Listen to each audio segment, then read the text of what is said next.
Joining me now to talk about it is investor, one of the hosts of Shark Tank, owner of the Dallas Mavericks, star of Billions and Sharknado 3, Mark Cuban. Thanks for joining us. Appreciate it. Thanks for having me, Jake. So what do you make of the returns? We had a good year, right? And that's all you can say about it. I mean, anybody who makes $150 million, you applaud them and you say congratulations, and you know how well they did that year, and it really doesn't tell you anything else. He paid an effective tax rate of 25%. Right. Turns out, we looked at some other people whose tax returns we've seen. That's a higher rate than Mitt Romney paid in 2011, higher than Bernie Sanders in 2014. But you have to look at the logic, right? So if you know that you're going to have a big windfall, like he sold a big building that year, you're going to aggregate all your expenses to push down. And because of the alternative minimum tax, you can only get it down so low in certain circumstances. So really comparing rates is apples to oranges. There's really not a purpose in doing that. You have been a very vocal skeptic of President Trump's claims to be a billionaire, much less 10 times older. If he made $150 million in 2005, is that the tax return of somebody who might be worth $1 billion? You don't know, right? Because, I read somewhere that he sold a building with his Japanese partners that year. He might have gotten an advance from The Apprentice that year. You manage things like, my attitude has always been you let your winners ride and you only sell when you need to. So I've had some years that I've had huge numbers and other years where my income was far less. So you can't really tell because you try to manage to what your taxes are going to be in a lot of respects. You mentioned the AMT, the alternative minimum tax. A lot of people out there might not know what that is. President Trump wants to get rid of it. He would have paid much, much less than 25% if the AMT didn't exist. Yeah, you can argue both ways. It's kind of annoying when you have to write that big check when you think you've got offsetting deductions. But look, I don't have a problem paying taxes. I don't have a problem where tax rates are at right now for personal taxes. I like to see corporate taxes much lower. I'd like to see inversions from companies moving be far fewer. So yeah, so from a corporate tax perspective, and I agree with him. I like what he's doing from that perspective, and we'll see what he does on the personal side. Let's talk about the Trump administration. You obviously were a big supporter of Hillary Clinton. We're about 7 weeks into the Trump administration. What do you think? No leadership skills, no management skills, not very good communication skills. But he's obviously had an impact on the economy, so he gets credit for that. People believe in what he's doing on the tax front. They believe, and I agree, on the reduction of regulation. Not all regulation, EPA type stuff I don't agree with, but in some of it, the simplification of doing business I agree with. Reducing some of the bureaucracy and the lobbying rules. There's a lot of positives that are positives for business. But you still have to look at the bigger picture, because even though he's put out these executive orders, even though he's signaled the intent to do all these things, and the market has believed in it, any leader, particularly the president, has got to lead, and he's got to get these things passed. And we're seeing the difficulties of his communication skills with what we're seeing with Obamacare versus Trump care. Well, let's talk about, you said no leadership skills, no management skills, no communication skills. Let's talk with leadership skills. Where are the leadership skills wanting in your view? Well, the first thing you look at is the leaks. Right? I think in any organization... From the White House, the ones from the White House. From the White House, right? Yeah. So any organization, I've been in takeover scenarios, companies where I've purchased, where there's been bad culture, right? You've got to sit down, and where people disagree with you, you've got to say, look, there's going to be issues, but let's discuss this. We'll communicate so that you don't have to communicate with the public. If you have a problem, have that problem with me and tell me, and let's resolve it. That's not what he's done. And when you don't communicate and you kind of cocoon yourself, that's where you get leak issues like this. Look, I heard a story from the Technology Policy Organization where they were leading people out in plastic handcuffs, right? They thought they had leaked, and they said, you're fired, right? We'll take your stuff.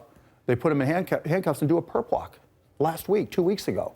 Right? That's not how you send a message of inclusion. That's not how you communicate with the people that you want to get to follow you and follow your lead, so you have a common goal you can accomplish. What about communication skills? Because obviously that's something that he prides himself on. He was obviously able to communicate with enough voters in enough states to become president. Yeah, rallying the crowd and putting together a hype video and managing and leading people are two different things. When it comes to communication skills, have you seen him answer any questions? What's the one topic you look at him and say, boy, he has in-depth knowledge? And at some point you have to, and I said this to him directly, at some point you have to communicate an understanding of the issues. That's where communication skills are critical. Now we're seeing, again, I use the word cocooning, they're cocooning him so he doesn't have to address and actually answer any questions. And when you look at and read about the meetings he has with business leaders or other organizations, it's always the same thing. Tell me what you think. Right? It's never, let's have an in-depth conversation. Let's get to the core of a matter. You don't ever hear him saying, let's discuss the 3 R's of Obamacare, right? Let's discuss the issues of the new Paul Ryan proposal. And here's what I disagree or what I agree with. It's always top line. It's always superficial. And if you can't delve into the issues, how are you going to come to a resolution on anything? But you give him credit for the fact that the Dow is up, unemployment's down. Yeah, I do. Right, people and I are was hiring. wrong. Right, I really thought that because of the uncertainty, the market would not react as favorably as it has. So I was wrong there. But at the same time, yeah, people's spirits in the business world are lifted, and he gets credit for that. But again, and I'm not trying to.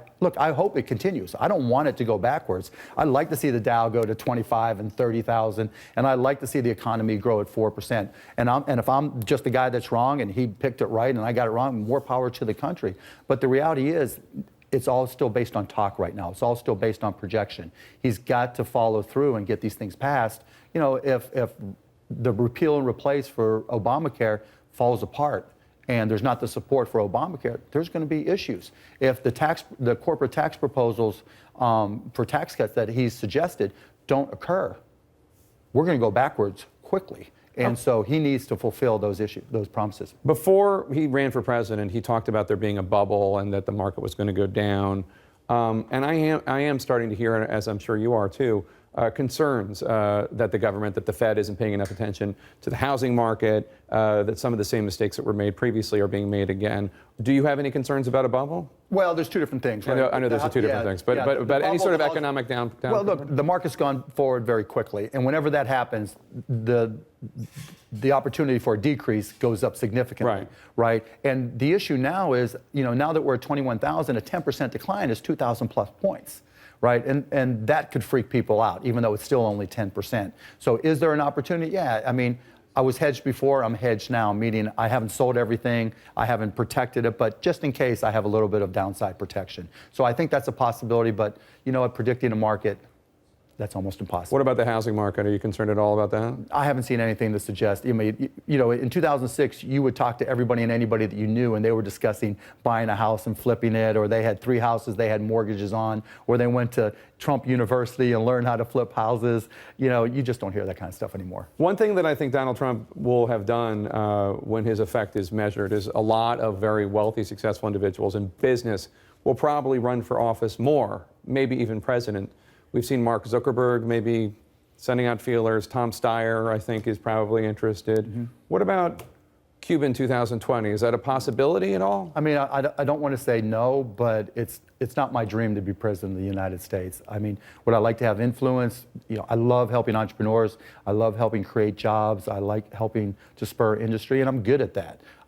If I can continue to do that, I'm happy. But if I think there's a need, because I think one other significant issue right now, he's technologically illiterate. And we're about to go into a period with machine intelligence, artificial intelligence, machine learning, deep learning, those things, where we literally are going to see a change in the nature of employment. And so these companies that he's building factories with, don't pay attention to the number of jobs he's saying for the factories. Pay attention to the number of jobs there are in those companies 2 and 3 years out. I guarantee you they're going to be 30 and 40% lower. Mark Cuban, always a pleasure. Thank you, sir.